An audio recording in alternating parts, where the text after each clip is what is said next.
어떤 문제가 생기냐면 해석은 잘 하는데 독해는 하지 못하고 있다. 저는 이렇게 판단할 때가 있습니다. 이게 무슨 말일까요? 어떤 엄마 분들께서는 우리 아이 영어책 잘 읽는다, 줄줄 읽는다 이런 말씀을 하셨는데 저는 속으로 생각하기에는 이 친구는 제대로 읽는 게 아닌데 이런 생각을 하는 경우가 상당히 많아요. 최근에 받았던 질문에 대해서 제가 다시 한번 말씀을 드릴 필요가 있어서 오늘은 읽기라는 것이 무엇인지에 대한 생각을 말씀드려 보도록 하겠습니다. 여러분들이 아이에게 책을 읽힌다라고 했을 때 두 가지 의미가 있는 것 같아요. 아이들이 어느 정도 글자를 해독할 수 있는 능력이 되다 보면 아이들한테 직접 손에 책을 쥐어주시고서는 스스로 읽기를 이제 바라시는 경우가 많으시죠. 그런데 그렇게 되면 아이들이 이제 활자만 줄줄줄 읽고 실제로 그 책에서 의미하는 내용에 대해서 집중하지 못하는 경우도 상당히 많습니다.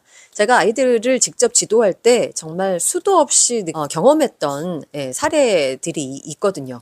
일단 영어는 읽는 것 자체가 굉장히 좀 어렵잖아요. 훈민정음이랑 달라서 사이트 워드나 파닉스 법칙을 알아가지고 아이들이 줄줄 읽기를 시작하면 굉장히 흡족해하는 모습도 보았습니다. 그 글자를 따라가면서 소리를 들으면서 읽는 읽기를 제가 보통 이제 집중 듣기라고 소개를 해드렸었잖아요. 근데 집중 듣기를 사실은 꾸준히 오래 하면 아이들이 어느 정도 해독 능력이 생기거든요. 그런데 영어를 평소에 듣는 일상이 자리 잡지 않은 채로 파닉스 법칙만 배웠다든가 사이트 워드를 달달 암기하듯이 해서 공부를 한 친구들에게는 어떻게 보면 내용을 오히려 더 이제 깊이 있게 이해할 수 있는 그런 경험치가 없는 상태에서 해독에 대한 지식을 가지고 있는 상황에 이르게 되는 것이죠. 그러다 보니까 어떤 엄마 분들께서는 우리 아이 영어책 잘 읽는다, 줄줄 읽는다 이런 말씀을 하셨는데 저는 속으로 생각하기에는 이 친구는 제대로 읽는 게 아닌데 이런 생각을 하는 경우가 상당히 많았었습니다. 실제로 발음 법칙을 배워서 어느 정도 해독 능력이 키워진 상태에서 저를 찾아오는 친구들도 꽤 있었어서 그런 친구들 같은 경우에 평소에 부모님께서 영어 듣기 환경을 잘 마련해 주시는 그런 경우는 아니었지만 그냥 이제 저랑 책 읽고 그리고 또 이렇게 파닉스를 아예 안 하진 않고 조금씩 가르치기 때문에 그걸 통해서 또 읽기가 빨리 되는 아이들이 있어요. 그러면 그런 모습들을 보고 안도하시는 그런 경우가 있었거든요. 근데 그게 문제가 뭐냐면 거기에서 이제 만족하시다 보니까 평소에 듣기 환경을 잘 마련해 주시는데 소홀하시다거나 그냥 어딘가에 보냈기 때문에 제 수업에 보냈기 때문에 이제 만족한다. 어느 정도 나는 할 일을 하고 있다. 이런 마인드이신 이제 부모님들도 꽤 되셨거든요. 그러다 보면 제가 원하는 수준만큼의 성장이 나타나지는 않는 그런 상황들이 보일 때마다 조금 안타까웠습니다. 근데 사실 이제 읽기라고 했을 때 가장 초보적인 그런 용어라고 할 수가 있죠. 이 해독이라는 것이 디코딩이라고 하는데요. 그러니까 활자를 어떻게 읽는지, 어떤 소리가 나는지에 대한 것이잖아요. 그런데 그 이후에도 또 두 가지로 또 나뉘어요. 이게 무슨 말씀이냐면 아이들이 이제 중학교나 고등학교에서 영어를 이제 배울 때 많은 분들께서 이제 해석을 시키시잖아요. 근데 이제 그 해석을 시키시는 것을 초등학교까지도 또 미리 이제 해석을 시키셔야 된다 이렇게 주장하시는 선생님들도 많이 계시는 걸로 알고 있는데요. 이 해석에 너무 이제 연연을 하다 보면은 어떤 문제가 생기냐면 해석은 잘 하는데 전반적으로 그 내용이 의미하는 것에 대한 독해는 하지 못하고 있다. 저는 이렇게 판단할 때가 있습니다. 이게 무슨 말일까요? 여러분들께서 아이들에게 해석을 시켜보셨을 때, 해석을 잘 못한다라고 하는 것은, 아마도 이제 그 문법을 배우지 않은 친구들이기 때문에 이거를 막상 이제 한국말로 해봐라 라고 하면은 아이들이 이제 버벅대는 것은 당연한 것이죠.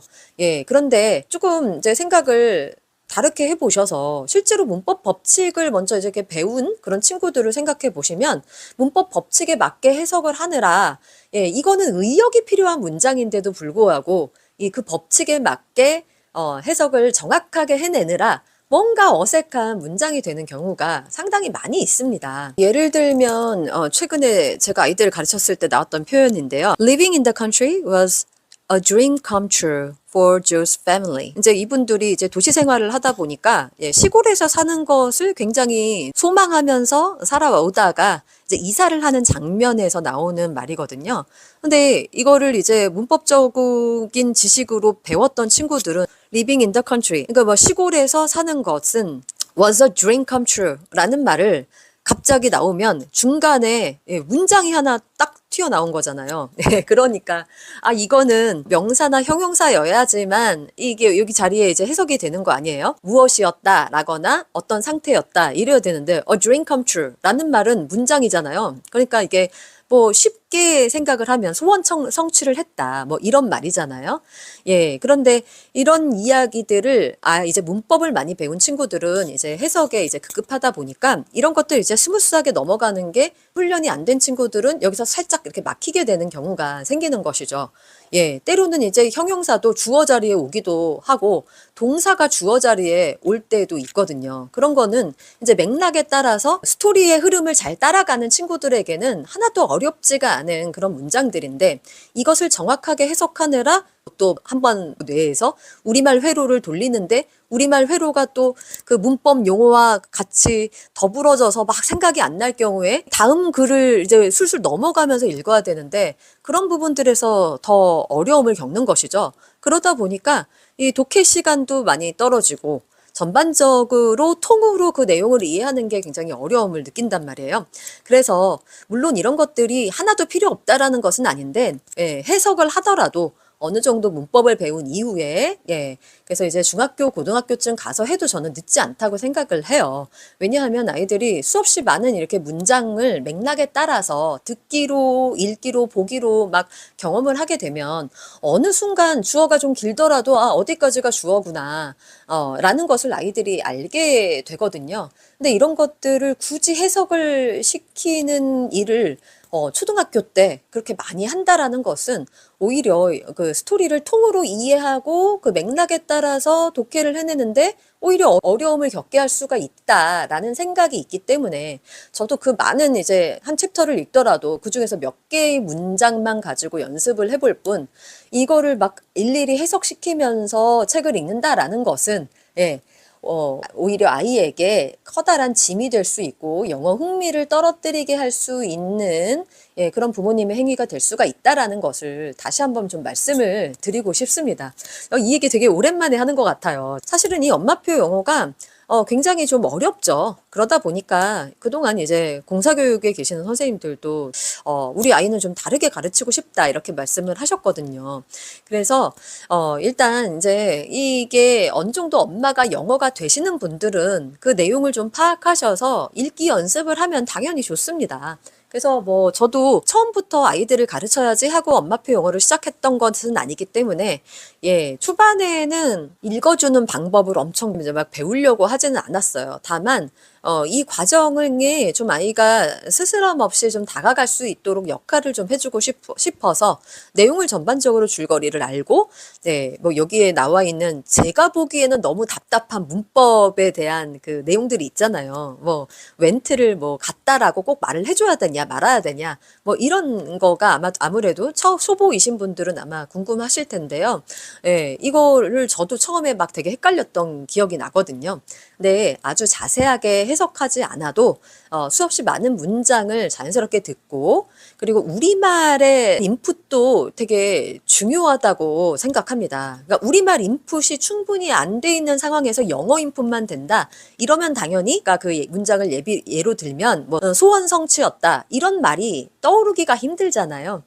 그렇기 때문에 우리말 인풋에 굉장히 좀 많은 시간을 들이는 것은 당연히 필요하고요. 이것을 이제 부모가 대화로 해주실 수도 있고, 책을 읽어주실 수도 있고, 아이가 스스로 이제 우리말 책을 읽는 것을 통해서도 가능하다.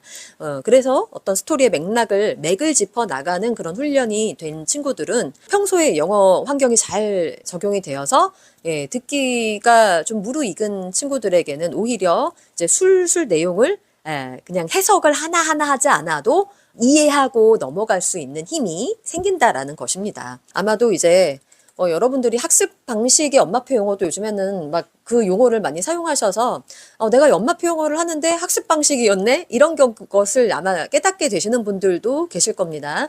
예, 그런데 이제 그런 방식으로 해도 물론 잘 알아듣는 극소수의 아이들이 있지만 그렇게 해서도 잘 되는 친구들이 당연히 있겠지만 대다수의 아이들은 예, 그런 식으로 이렇게 접근을 했을 때에는 물론 뭐 이렇게 그 범위가 좁아서 이것을 뭐 시험 공부하듯이 하면 모르겠으나 통으로 이렇게 접근하고 듣기량을 높이고 다양한 스토리를 통해서 그리고 익스텐시브 리딩이라고 해서 다독을 통해서 아이가 영어에 익숙해지는 과정에서는 그렇게 하나하나 해석하는 것은 아이들이 영어에 익숙해지는 것에는 바람직하지 않다라고 보고 있습니다. 그러니까 아이의 언어의 폭을 더 넓히고 세계를 향해서 조금 더 아이들이 초등학생일 때 우리가 이게 뭐 사교육을 보내지 않더라도 사교육에 보내는 것 이상의 그런 충분한 언어 자극을 주기 위해서 엄마표 영어를 한다라고 하면은 폭을 넓히시면서 아이들이 자연스럽게 그냥 문장을 그대로 받아들이고 그 흐름을 따라갈 수 있는 능력을 갖추도록 도와주시는 것이 필요하다고 생각합니다. 그리고 아이들이 제대로 읽는지는 어떻게 아나요? 라고도 또 질문을 하셨거든요. 그래서 다른 책으로 넘어가면 안 되느냐 뭐 이런 질문도 같이 하셨는데 지금까지 제가 말씀드렸던 그런 맥락에 따르면 좀 정리가 되실 수 있으실 것 같아요. 그러니까 너무 완벽주의적으로 아이들의 언어를 하나하나 해석하면서 그리고 파닉스 이후에도 뭔가 이걸 단계를 밟아서 진행을 하신다라는 그 마인드에서 벗어나기가 좀 어려우신 분들은 이 모국어 습득 방식을 제대로 조금 받아들이고 실천하시기가 굉장히 힘드실 것 같다. 라는 생각을 하거든요. 저도 이제 충분히 공감을 하고요. 자세하게 뭐 강의가 필요하신 분들은 강의나 제 책을 통해서 전반적으로 한번 이 모국어 습득 방식에 대한 이해도를 높이시는 것도 좋을 것 같습니다. 영어 선생님들도 이 모국어 습득 방식은 모르실 수가 있어요. 그래서 가끔 보면은 영어 방법론을 뭔가 이렇게 해석하는 방법 이런 거를 배우시려고 모국어 습득 방식을 배운다? 그거는 이 원래의 취지에 맞지가 않는 것이고요. 아이들의 동기라든지 저는 이것이 이제 아동 심리와 더 관련되어 있는 영역이라고 생각이 되어지고요. 오히려 이제 교육 심리학적인 지식을 여러분들이 조금 가지시고 완벽주의를 좀 덜어내시면서 좀 모르는 게 좀 있더라도 그냥 좀 넘어갈 수 있는 능력? 그런 어떤 프로세스에 대해서 여러분들이 조금 배우시면서 진행을 하시면 훨씬 더 우리 아이들과 더불어서 어린 시절에 커다란 영어라는 무기를 갖추게 해주실 수 있지 않을까라는 생각을 해서 오늘 말씀을 좀 드려봤습니다. 다시 한번 정리를 해보자면 읽기라는 것의 종류는 굉장히 많다. 근데 여러분들이 알고 있는 읽기는 이제 뭐 파닉스를 통해서 해독 능력을 갖춰서 읽는 읽기가 있을 수가 있고 진짜 읽기가 있다고 생각을 하시지만 사실은 해독 능력이 있다고 하더라도 또 진짜 읽기냐 아니냐에 문제가 또 있다. 이것을 그냥 단순하게 문법 법칙을 배워서 해석만 하는 그런 읽기인지 아니면 그 의미를 제대로 파악하면서 읽는 읽기인지 그 두 가지가 또 다르기 때문에 내 아이는 지금 어떤 식으로 읽는지에 대해서 여러분들이 한번 정리를 해보실 필요가 있다. 이런 말씀을 좀 드리면서 저는 다음 시간에 또 다른 이야기 가지고 돌아오는 걸로 하겠습니다. 감사합니다.